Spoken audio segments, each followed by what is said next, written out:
And then I got something for you. Oh, really? Yeah.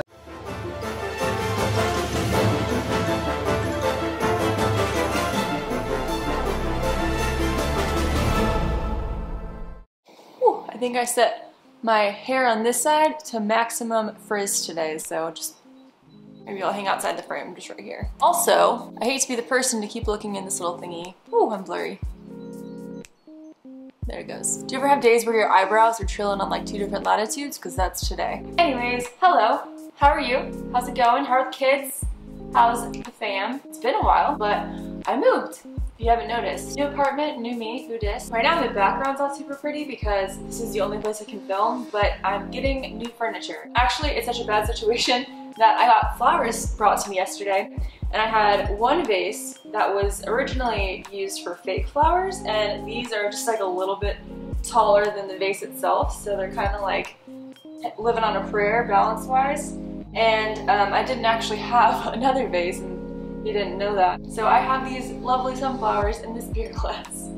Classy. Don't say I'm not good at interior design. HGTV, hit me up. Anyways. In my last video, I talked about some things that are really cringeworthy that, you know, keep me up at night at 2 in the morning when I'm rolling around thinking of how much of a nerd I am. But today, I want to tell you a story that is way worse than all of those. Combined, like it's worse than them. I don't know how I managed to top those, but in one fell swoop, I did. Today, I'm going to tell you the story of how I gave Dan Howell my phone number and then ran away. So my cousin Mary is a huge fan of YouTubers, and she really loves Dan and Phil. I know this because after I had seen the announcement of the tour, I saw a post she had made on Instagram where she like poured her heart out about how much she loved them and how much they had helped her through her recent hard times that I know she was going through, and how much she wished she could meet them, or, you know, that's basically the gist of what she said. And so, in my mind, I was like, it's almost Christmas. I wonder if they're going to Dallas.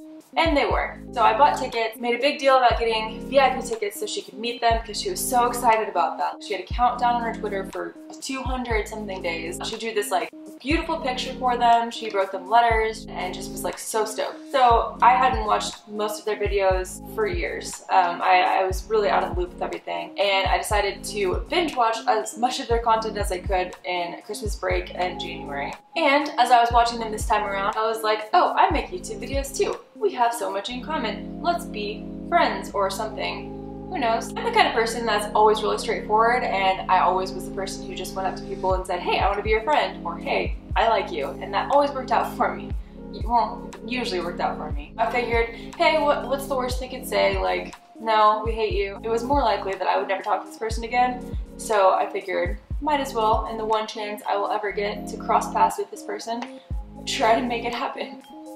This is getting really long-winded, and basically, the funny part is what happened because it was such a monstrous fail. Let me give you a rundown of how things went down, at least from my perspective.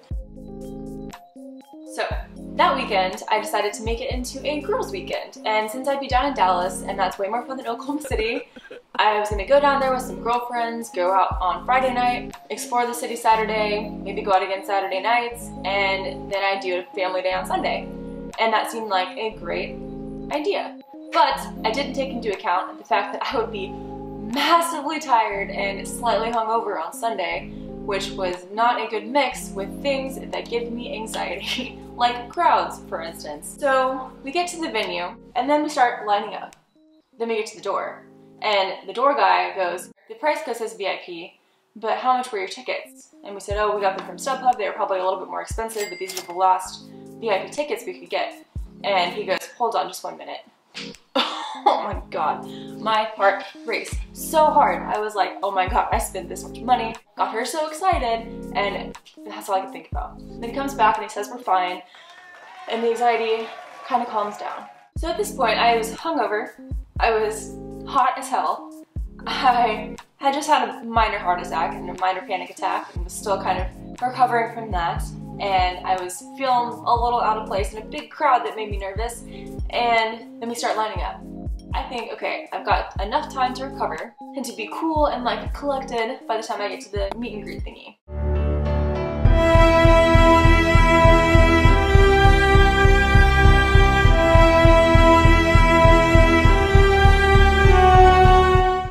front of the line, and Mary looks at me and she says, "Can you film it when I meet them?" And I said, "Okay."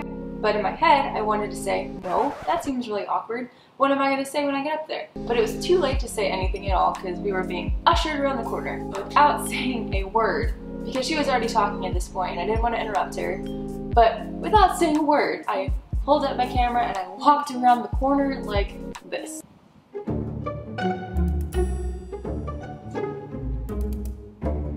She gives them her drawing and shows them like what she drew for each of them, and they really liked it. They gave her the most adorable reactions ever, which like totally made her day.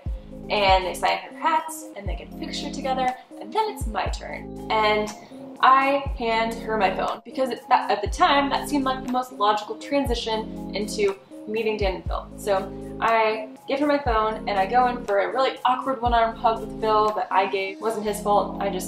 For some reason that's what ended up happening. And then I gave Dan a hug and handed them what I had brought for them to sign. Guess what I brought? So I didn't have any merch. I didn't have anything substantial or meaningful. Like some people brought drawings that they'd made them that were beautiful and like comics. I brought this.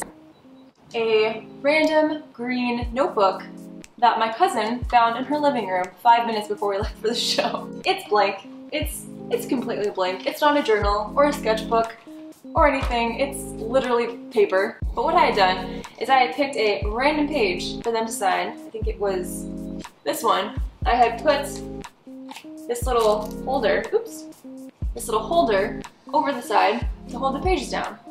And behind this, I had put a little rectangle with my name, number, etc. and hashtag shoot your shot 2K18 written on it. So I tucked it into this page, put this over it so it would stay there. So I went from standing there creepily filming them to giving really awkward hugs to handing them a random notebook that Dan made a comment about being so random. At this point I was like, this is not going as planned. Abort mission.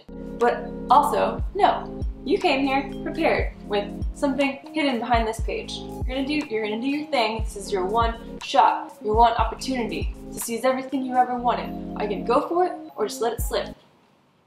In the wise words of Slim Shady. So they sign the book, Phil grabs it, and they say, "Do you want me to take a picture with you?" And I look down and realize my hands are empty. I don't got no phone. I don't have anything to, what did I do? I messed up. Looking back at the video, it really wasn't that long, but in my head, it really felt like this. Did you get a photo as well?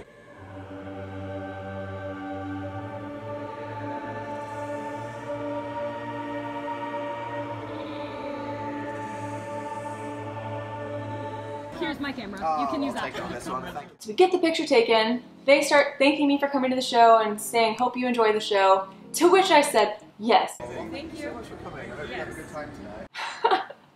I just say, "Yes, and Dan, I have something for you." Oh, really? Yeah. And I take it out. I hand him the piece of paper and say, "Here you go." And then I sprint off into the distance as fast as I can. There you go. Thank you very much. There you go. Oh, don't let me steal the phone. Oh, Yeah, yes, worry. thank you. I was like Usain Bolt out of the gate. I was like American Pharaoh in the Triple Crown race. I gave him the sheet of paper and there's a puff of smoke and I was gone into the distance. I don't know what in the world he did with it. I'm sure it just went right into the trash or it went onto the ground or something, but yeah, oh man. Needless to say, didn't get any text at all. I most surely never will. I hate my life and myself a lot of the time. Moral of the story, shoot your shots. Unless you belong on the bench. It was a disaster. But on the bright side, it was a really good show. Thanks for watching. I hope you have an awesome 4th of July. I'm gonna try to get this edited and uploaded before tomorrow. So, making them promises. And now that I'm in my new apartment by myself, I can film videos literally whenever. So before I was kind of like having a hard time getting a schedule going because there were dogs barking and people talking in the living room, and I could never get like time to make videos when I wanted and when I was ready for them. So it kind of didn't happen a lot, but hey, now I have no excuse. So if I don't upload videos every week now, you can officially make fun of me for being a lazy individual, which I am. If you're watching this and you're going to Interactive Introverts and you're meeting the boys, they're very nice. Don't let my story scare you. I just am a very awkward turtle. And that is just how the cookies crumble for me, so I thought you might enjoy it. Have an awesome 4th of July, and I will see you next week. Bye!